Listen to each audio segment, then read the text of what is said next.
All right, today I'm gonna be talking about the Chrome extension again.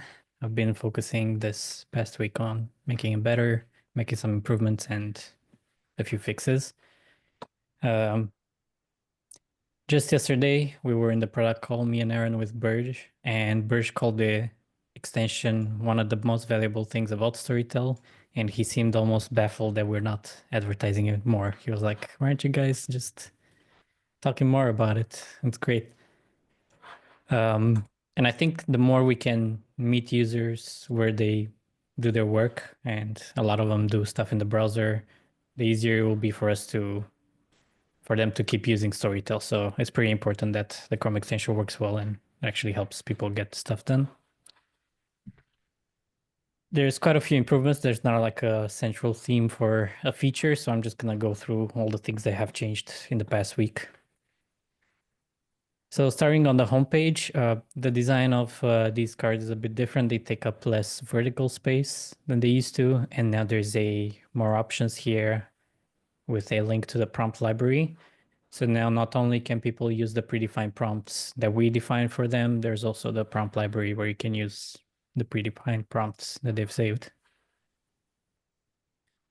That's the first thing. I'm gonna click on one of these. And this is largely the same, the thread screen.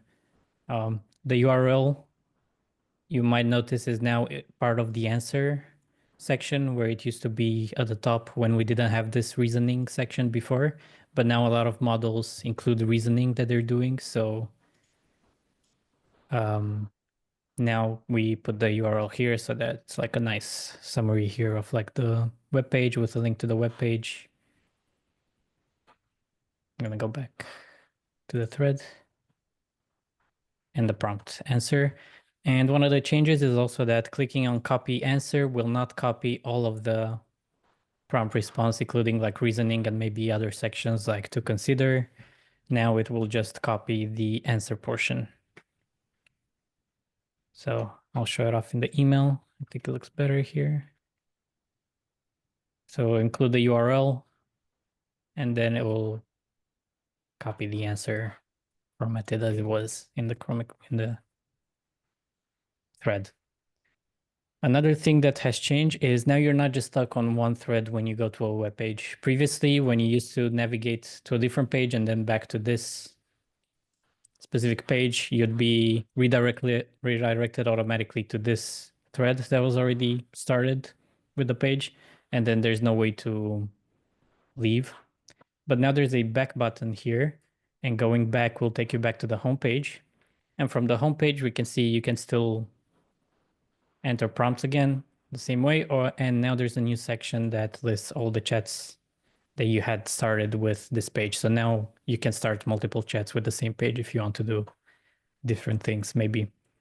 So, and I'm gonna start just another one real quick. Let's wait for it to finish.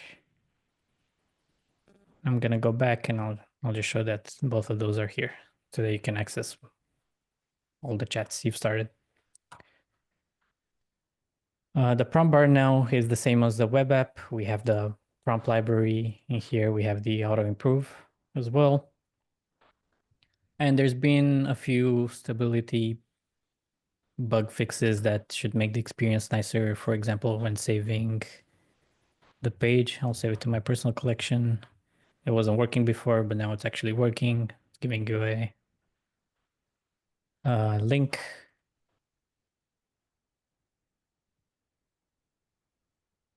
And I think that's everything. Oh, and the prompt bar now works just a tiny bit better on super small widths for the sidebar. It's still not amazing. We have a lot of stuff in here, but things aren't getting cut off anymore and you can actually see all the buttons. So I think that's an improvement that's gonna work better.